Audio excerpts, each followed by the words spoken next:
So I got the top fly cut pretty satisfactory as to where I want it. I'm gonna probably have to bring it a little lower when I fit it to the weigh plate, but now I'm just kind of zeroing this out, or at least making it parallel for the end mill to come in. Bounces a little bit. I was a little, whatever, because it's a casting, but stays pretty good. So I think I'm ready to use the end mill. It kind of bounces here and there, probably just because there's little, little pits and stuff, but I got it pretty much parallel with the table. And back in this section it's a little bumpy or whatever, so it'd be nice to clean that up with the end mill. If I didn't have the mill, I think I probably would have maybe done the casting again because of this weird lump thing. But anyways, that's that. And you can see my lovely clamp setup because fairly high, tall.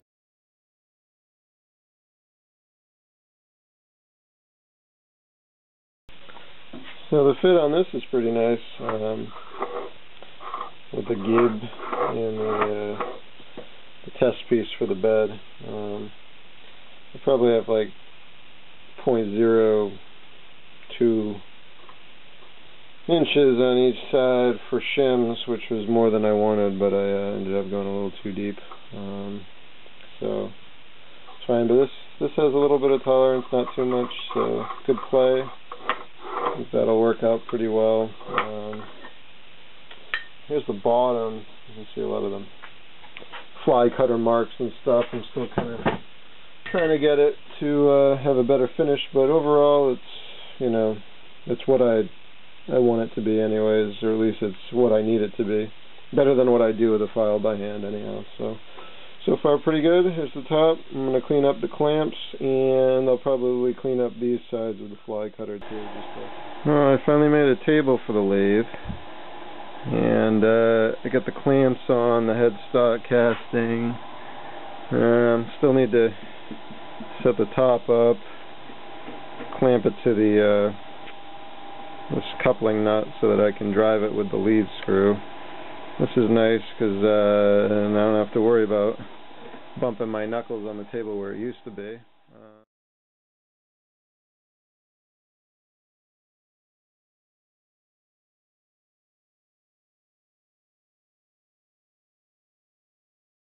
Here's the temporary apron on the headstock. There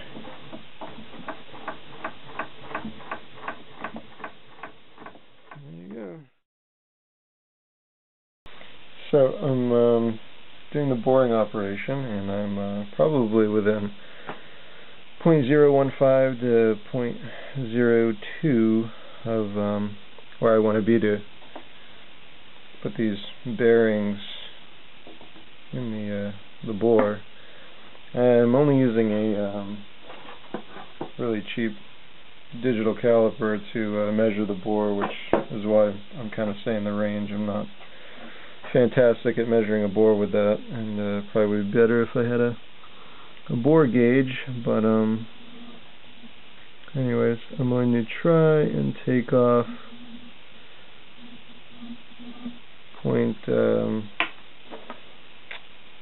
take off 0.01 to get me a little bit closer, and then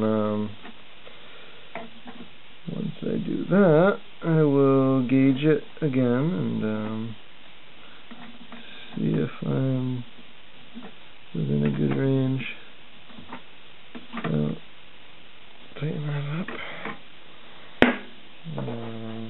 Take this off.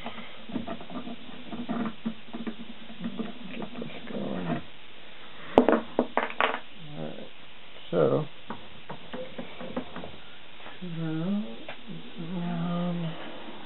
I've been cutting it at about 300 RPM. Which has worked out pretty well for me.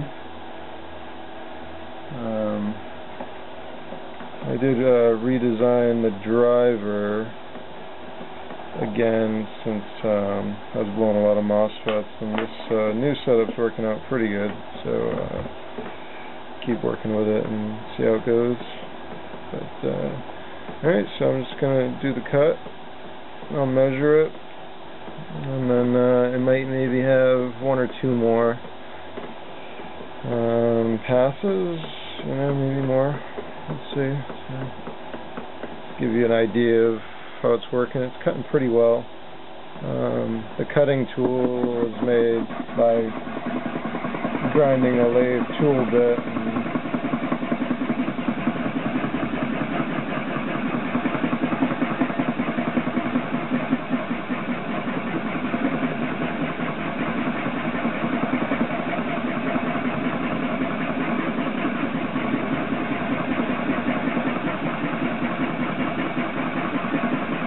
It's definitely nice to actually be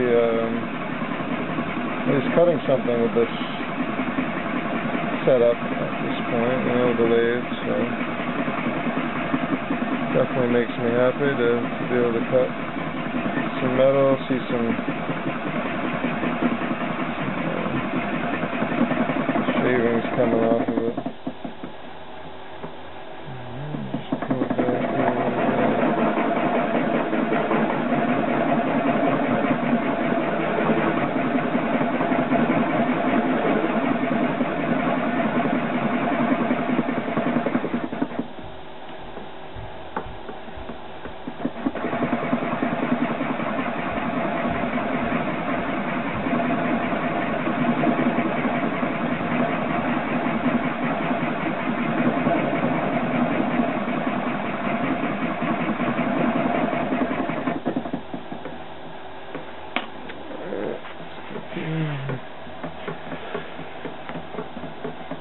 Power feed will be nice, of course. You know, it's a little jerky too with using my hand to crank it. I need to like put some weights on this table to counteract that, but probably be a lot better. Power feed.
Like knocking sound that you're hearing is kind of from the shims. They're a little bit different material in there, and I think it's just kind of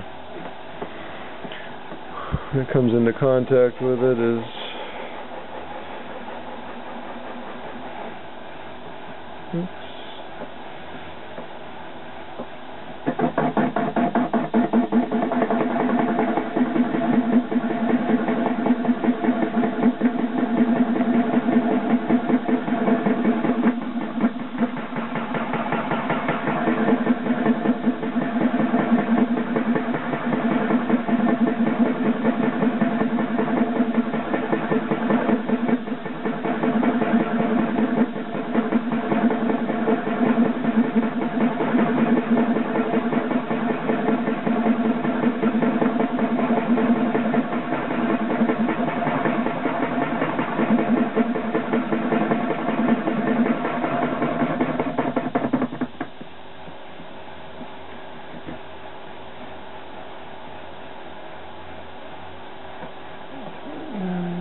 single point cutter, so with every pass it's, you know, obviously getting more material, and my feed rate might be a little too fast, which is why it's still some material behind. So I like to do a few passes until the chips kind of stop coming off of it, which is pretty much now. So I'll go check the other side, pull it out, and then give it a measure.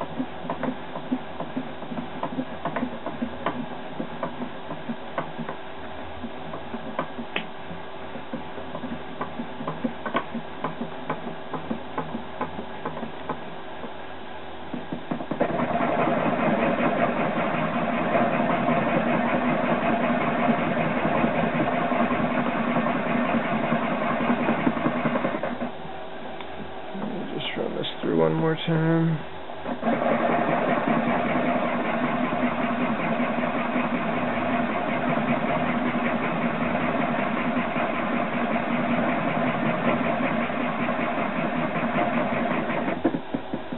And pull it back.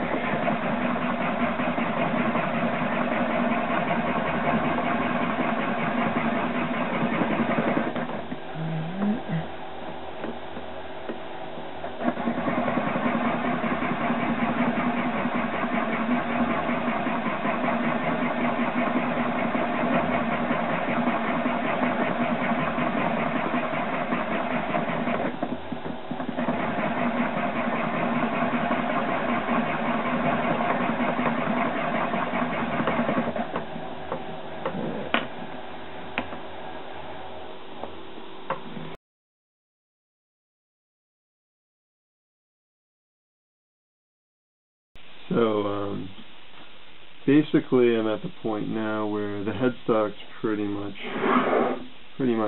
done. I have the bearings in place, oil wells drilled out with some cotton in there. Tested a temporary, you know, my boring bar in there.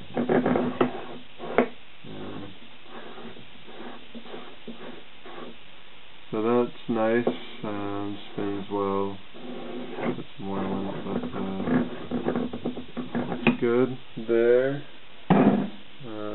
The bore, you know, came out to be pretty close. I had to remove some shims, just 0.001 shims to get the clamp to tighten down a little bit, but I got the temporary apron off. These 2 points here will end up coming up through the headstock, so I'll remove everything off the bed. I'll take the ways off.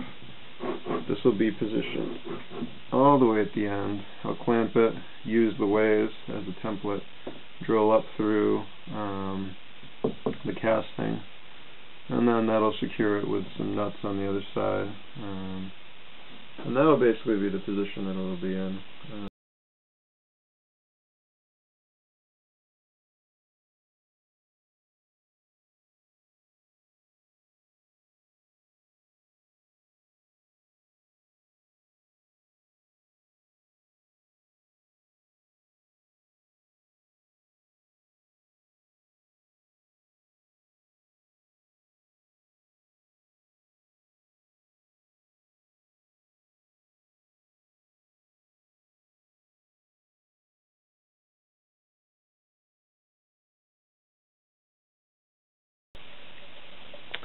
So I've gone ahead and finished the Headstock Bore.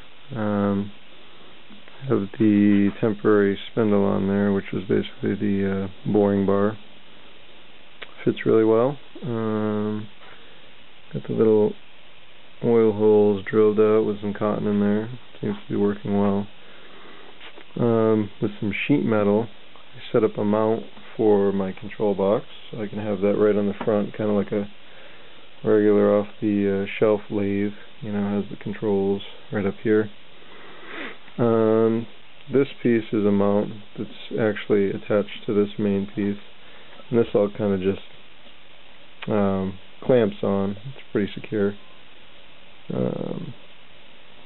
Flip the encoder wheel around, have the optical detector pointing at this way, so that at some point I can, enclose this so that the belts aren't, open to the air and maybe a little more safe. I'm not sure what I'm going to do with the driver box yet, but I'll figure it out. I was thinking maybe I could drill a hole, run the wires, and have it underneath the table for now, which would be nice just to get this cord out of the way. I still have to mount the emergency switch. I was thinking about maybe putting it over here so I could, pound the table if I needed to, or the switch or whatever if I needed to. It would be, conveniently located right there. So I might try that until I enclose the area, and then maybe I'll put it on the full enclosure. Everything works good. Put the cross slide, carriage, compound back on. The next step is going to be to reduce 3 inches of this down to 1/2 an inch from 5/8 of an inch.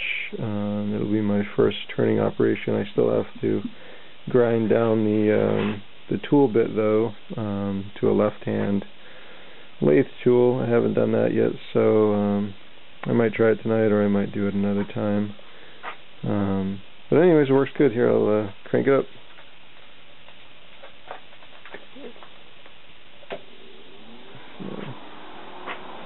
Inside of that. This is all working. A little hard to see the screen probably, but get up to 300.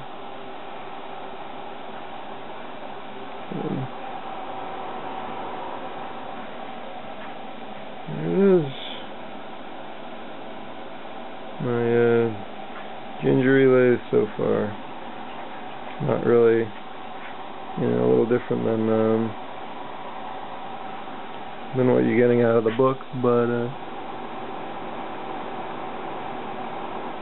for the most part, it's a gingery. It's a little different. So that's my lathe so far.